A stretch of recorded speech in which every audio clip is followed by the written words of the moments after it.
There was a time when the Finger Lakes weren't separate destinations. They were one connected world, and you could see all of it in a single day without ever touching a steering wheel. Before cars existed, before highways cut the land into pieces, before you needed a tank of gas and a prayer to find parking near the water, the Finger Lakes were connected, not by roads, by rails, electric rails that hummed through the hills and valleys, linking all 11 lakes like a string of pearls. Imagine summer, 1925. The air smells like grapes and fresh water. You're standing on a wooden platform in Canandaigua. The lake is right there, blue, sparkling. A trolley glides up, silent except for the gentle hum of its electric motor. You step on, find a window seat, the conductor tips his hat, the doors close, and you're off. Not driving, not navigating, not watching for brake lights, just moving, smooth and quiet through vineyards and apple orchards and fields of wheat. The windows are open, the breeze is warm, you can see the lake fading behind you and the hills rising ahead. 20 minutes later you're in Naples, the heart of grape country. Vines stretch up the slopes on both sides. The trolley stops near the center of town. You could get off here, taste wine, buy grapes still warm from the sun, or stay on. Keep climbing through the hills until the land drops away and Seneca Lake appears below you like a mirror. This is how the Finger Lakes worked. Not as separate destinations you battled traffic to reach, but as one connected world you glided through effortlessly. The trolleys ran from lake to lake, town to town, vineyard to vineyard, Canandaigua to Naples, to Penn Yan, to Geneva, to Seneca Falls, to Auburn, to Skeneateles, all linked, all accessible, all yours for pocket change.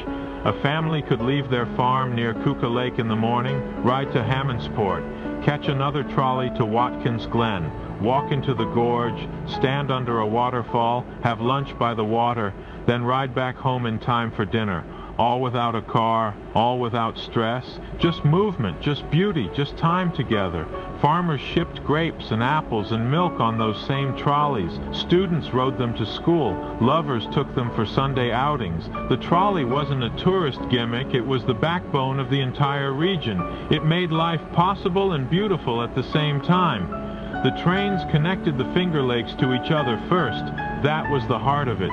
11 lakes, dozens of small towns, hundreds of farms, all stitched together by steel and electricity. But the network didn't stop at the edge of the lakes. It reached further. From Canandaigua, you could glide north to Victor, then Pittsford, then straight into downtown Rochester. A farmer near Seneca Lake could ship his grapes to the city without a truck. A worker in Geneva could commute to a job in Rochester without a car. A family in Penn Yan could visit relatives in Fairport and be home before dark. Now imagine that system had survived. Imagine 100 years of improvement, the old wooden trolleys replaced by sleek modern trains, high-speed electric rail that floats above the tracks, magnetic levitation.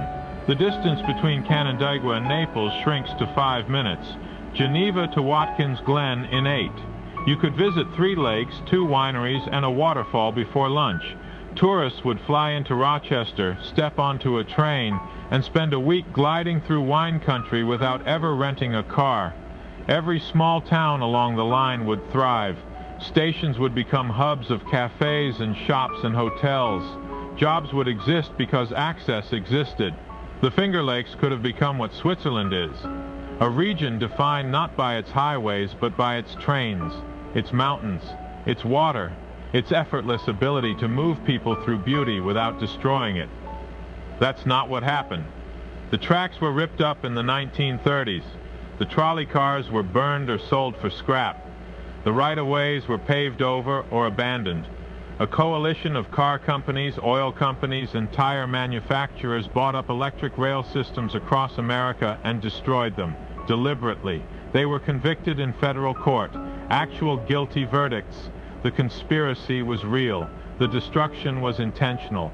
Now the same trip from Canandaigua to Naples takes 40 minutes in a car, longer on summer weekends when tourists clog the roads.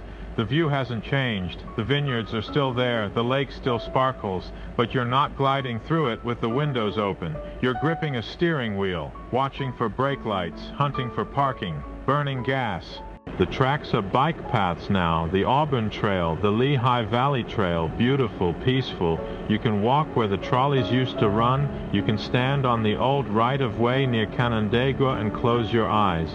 If you're quiet, you can almost hear it. The hum of an electric motor, the clang of a bell at a crossing, the voices of people who used to move through this valley, not as strangers in separate cars, but as neighbors sharing a ride.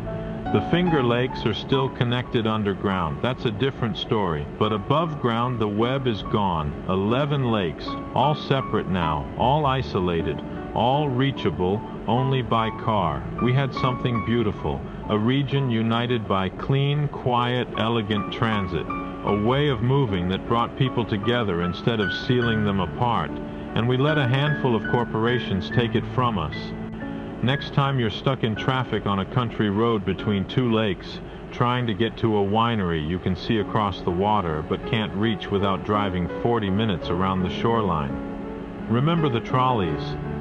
They would have gotten you there in 10 minutes, with a view, with a breeze, with a smile from the conductor who knew your name. We had paradise on rails, and we traded it for a parking lot.